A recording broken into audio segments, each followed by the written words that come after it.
Donald Trump కన్నెర్ర చేయడంతో ప్రపంచంలో అతిపెద్ద సహాయ సంస్థ యుఎస్ఐడ్ మూతపడింది. సోవియట్ రష్యా కొనసాగించిన ప్రచ్ఛన్న యుద్ధం పరిస్థితుల్లో ఏర్పాటు చేసిన ఈ సంస్థ 160కి పైగా దేశాల్లో సహాయక కార్యక్రమాలను నిర్వహిస్తోంది. యుఎస్ఐడ్ కార్యకలాపాల్లో పారదర్శకత లోపించిందనే ఆరోపణలున్నాయి. యుఎస్ఐడ్ను తీవ్రవాద ఉన్మాదులు నడుపుతున్నారని, వాళ్ళందరినీ వెళ్లగొట్టేస్తానని ప్రకటించిన ట్రంప్ అన్నంత పని చేశారు. దీంతో భారత్ సహా అనేక దేశాల్లో మానవ సహాయ కార్యక్రమాలు నిలిచిపోయే ప్రమాదం ఏర్పడింది.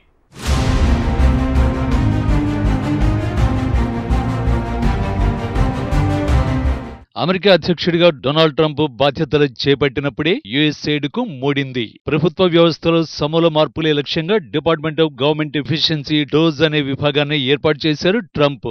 ఏటా ప్రభుత్వం ఖర్చు పెడుతున్న $6.5 ట్రిలియన్ దుబారా అవినీతిని అరికట్టడంతో పాటు ఫెడరల్ సంస్థలను పునర్నిర్మించడమే తమ లక్ష్యమని తెలిపారు ఆయన.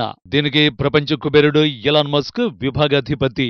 ఇందులో భాగంగా యుఎస్ఐడ్ కు సంబంధించిన సమాచారాన్ని అడిగారు. ఇందుకు అక్కడి అధికారులు నిరాకరించారు. ఈ సమాచారాన్ని అందుకునే సాధికార అర్హత డోజ్ సిబ్బందికి లేదని, రహస్య సమాచారాన్ని నిరాకరించడానికి చట్టరీత్యా తమకు అధికారం ఉందని వారు తెలిపారు. దీంతో ట్రంప్ ప్రభుత్వం వారిని సెలవుపై పంపింది. ఇంతలో యుఎస్ఐడ్ వెబ్సైట్ ఉన్నపళాన మూసుకుపోయింది.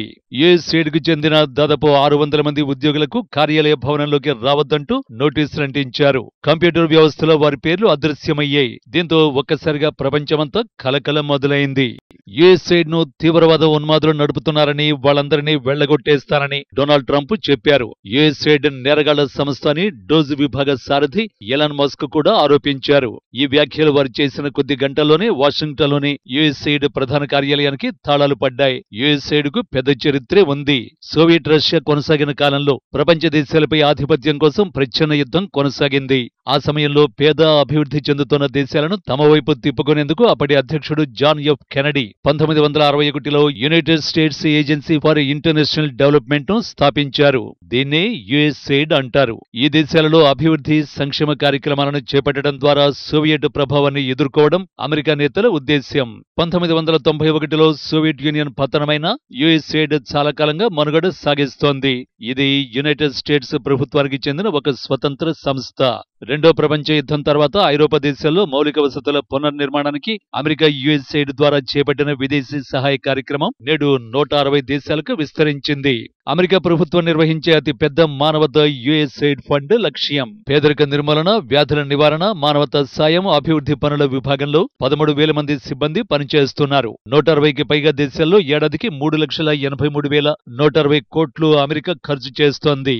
యుఎస్ఐడ్ ద్వారా అత్యధిక నిధులు పొందిన దేశాల్లో Ukraine, Ethiopia, Jordan, democratic republic of Congo, Somalia, Yemen, Afghanistan, Nigeria, దక్షిణ సుడాన్, సిరియా ఉన్నాయి. 2024లో ఆఫ్రికా దేశాలు 57,000 కోట్ల నిధులను అందుకున్నాయి. ఈ నిధిని నిలిపేయాలన్న ట్రంప్ నిర్ణయంతో ఆఫ్రికా దేశాల్లో హెచ్ఐవి బాధితులకు ఔషధాలు అందిస్తున్న వైద్య కేంద్రాలు మూతపడిపోతున్నాయి. యుఎస్ఐడ్ ని నిలిపేయాలన్న డొనాల్డ్ ట్రంప్ ఆదేశం ప్రపంచవ్యాప్తంగా మానవతా సహాయ కార్యక్రమాలపై తీవ్ర ప్రభావాన్ని చూపనుంది.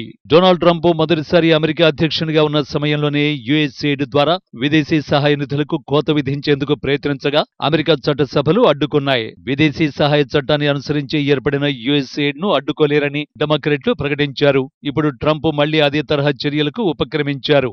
అధ్యక్షునిగా బాధ్యతలు చేపట్టిన తర్వాత 90 రోజుల పాటు అన్ని విదేశీ సాయాలు నిలిపేయాలని ఆదేశించారు.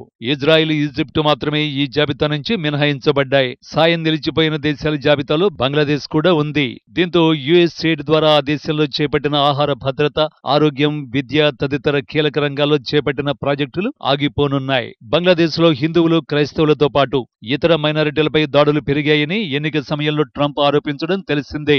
మరోవైపు దక్షిణాఫ్రికాకు కూడా సాయం నిలిపేస్తారని డొనాల్డ్ ట్రంప్ హెచ్చరించారు. ఆ దేశం మానవ హక్కుల ఉల్లంఘనకు పాల్పడుతోందని, కొన్ని వర్గాల ప్రజల భూములను జప్తు చేస్తోందని ట్రంప్ ఆరోపించారు. తాము తెచ్చిన కొత్త చట్టాన్ని ట్రంప్ యంత్రాంగం సరిగా అర్థం చేసుకోలేదని పేర్కొంది. యుఎస్ఐడ్ నిలిపేయాలన్న ట్రంప్ ఆదేశం ప్రపంచవ్యాప్తంగా మానవతా సహాయ కార్యక్రమాలపై తీవ్ర ప్రభావాన్ని చూపనుంది. ఇందులో భారత్ కూడా ఉంది. ప్రజారోగ్యం, మాతా శిశు సంరక్షణ లాంటి కార్యక్రమాలకు ఇబ్బంది ఏర్పడొచ్చు. యుఎస్ఐడ్ ద్వారా గత ఏడాది మన దేశానికి 1,200 328 కోట్ల సాయం అందించింది. మన దేశానికి అందే ఆర్థిక సహాయం స్వల్పమే అయినప్పటికీ ప్రజారోగ్యం, విద్య, పర్యావరణ రంగాల్లో దీని ప్రభావం అధికమే. భారత్తో కలిసి చేపడుతున్న కార్యక్రమాల ద్వారా మాతా శిశు మరణాలను తగ్గించడంతో పాటు క్షయ, హెచ్ఐవి వంటి వ్యాధుల నివారణకు కృషి జరుగుతోంది. 3 దశాబ్దాలుగా హెచ్ఐవిపై కొనసాగించిన పోరుతో 2007 నుంచి దేశంలో ఎయిడ్స్ ఇన్ఫెక్షన్ సోకే కొత్త కేసుల సంఖ్య 37% మేర తగ్గింది.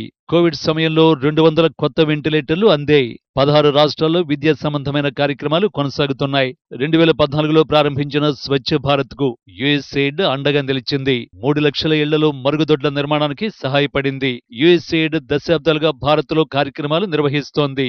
వివిధ కారణాలతో మన దేశానికి అందే యుఎస్ఎయిడ్ నిధుల మొత్తం క్రమంగా తగ్గుతూ వస్తోంది. 2001లో $208 మిలియన్ ఉన్న యుఎస్ఎయిడ్ 2023కి $153 మిలియన్, 2024కి $141 మిలియన్ తగ్గింది. ఈ పరిస్థితుల్లో విదేశీ సహాయ నిధుల్ని నిలిపేయాలన్న ట్రంప్ నిర్ణయం మన దేశంపై చూపే ప్రభావం స్వల్పమేననే అభిప్రాయం వ్యక్తమవుతోంది.